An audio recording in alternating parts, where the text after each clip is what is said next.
Athletes and academics, they apparently are not going hand in hand. New findings show while they may play like adults, many athletes' reading levels aren't stacking up. Mike is in the newsroom now to get some perspective on that. Mike, this trend is not good, is it?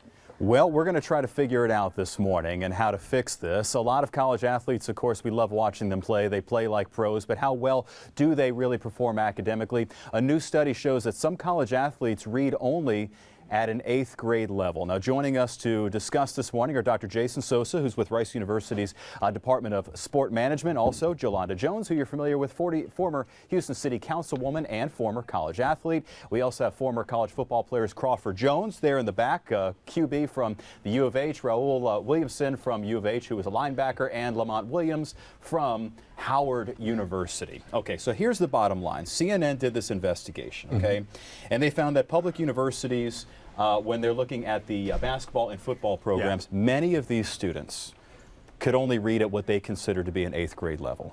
And I would like to start off asking the athletes first. From your experience, did you have teammates that you wondered how well they were really performing academically? Well, first and foremost, the article talks about some athletes. So let's get that clear. It's not everybody. It's not Absolutely not. It's not all the athletes. Of course not. And when you think about the situation, you think about, a lot of different things. It's a combination of a lot of different things. One is that recruiting is real important nowadays. You see it more on the bigger scales of the UTs, the Texas A&M. Universities like Howard, Texas Southern focus more on education. They focus more on guys that want to progress. For a young man like myself, I graduated from Howard, the first one in my family with a degree. So education, it depends on the person, it depends on the situation. But on the bigger scale, a lot of these programs are more focused on recruiting, getting guys into these programs to be able to have success and make money. What was it like at the U of H? Well, I've got to tell you that I think it's unfair. I think that U of H is indicative of all schools that have Division I that have football and they have basketball.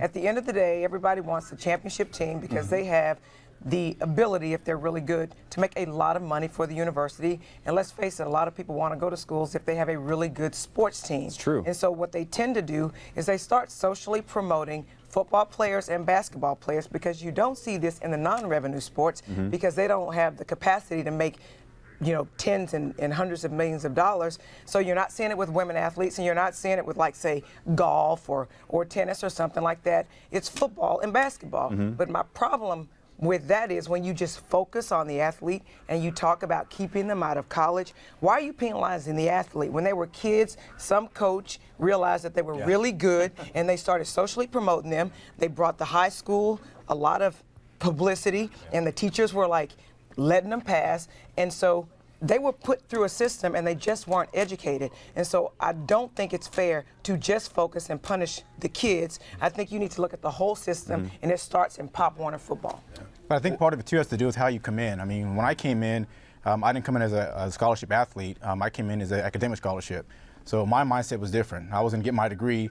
There was tutoring. There was, plenty of help, whether it's TA or professor you can go through. So I guess when I came in, I wasn't already behind in terms of a 5th grade reading level. I mean, obviously I was well above where I need to be. But it's kind of what you make out of it once you get there. Now, I agree that people who come in who are at a 5th grade or 3rd grade reading level, like the article talks about, it is difficult to get ahead, especially when you're going into a higher level education like a college, university is. But I think if you come in and you're where you're supposed to be to begin with, the NCAA doesn't hold you back. It's not like I couldn't get the degree I wanted. It's like I couldn't graduate. I couldn't make the scores I wanted to. It was more of a matter of what was I going to do once I got there. Crawford, were there teammates of yours that you saw were really struggling in their college classes, or did you struggle? I mean, were the people that you surrounded yourself with, was it known that there were certain guys on the team that were probably not going to be able to graduate? Yeah, absolutely. I don't think it was really pinpointed on any one certain people or persons. I really think that everyone kind of had their own struggles, whatever education path you were taking, whatever major you were in. I think everybody struggled on some level. For me, it was accounting. I hated having to do all those numbers and. Not many people like that. Yeah, it wasn't for me. And so, but one good thing is a lot of universities offer you the opportunity to go in and get tutoring and get help if you are falling behind in these things. But You know, I think Jolanda really topped the subject there when she said that it's really goes back further than just the NCAA. Like right now, the NCAA is taking the blame for this, but I think it goes back much, much further than Well, that. Dr. Sosa, let me ask you about the school's responsibility in this and each academic institution's priorities. And I want to share with you some data I got from an organization called the New America Foundation, which is a nonpartisan think tank. And they looked at what they compiled what they call an academic BCS. Okay. So they look at the top 25 in the BCS and they rank them by how well they're actually doing academically. And in football, Duke University came out on top. And let me give you some statistics and compare them to my alma mater, Florida State, the national champions, okay? At Duke University, they graduated 81% of their football players. But this is one of the key statistics. 82% of their black or African American players graduated, 76% of the whites. So a higher percentage of their black athletes graduated. At my alma mater, Florida State University, 92% of the white football players graduate, 38% of the black players graduate. So what that tells you is that certain schools, perhaps Duke University, is bringing in the cream of the crop, you know, of both the white and the black players, and maybe Florida State is not. Doesn't that go to the priority of the school, academics versus winning? It does. It definitely goes to. And Florida State has a better football team than Duke, you know, obviously. But we have to refocus as to what is most important. Yeah. When we go to a university, an academic institution, academics comes first. Institutions like Duke, like Vanderbilt, like Rice University are doing it right. Stanford as well, where they have a model where the university president, who has the voice within the NCAA, speaks out and says we are going to uphold the integrity of our academics and our athletics and make our student athletes be student first and athletes second. So that's why you see that in those institutions. Like Vanderbilt has a great model. They've removed their separate athletic department from being a business entity and brought it under the university, and it's under the university regulation. So when you see that, that's going to work. Well, I'm going to end on Jolanda, if you don't mind, because I think you probably have the most important point to make. But I wanted to ask the three of you.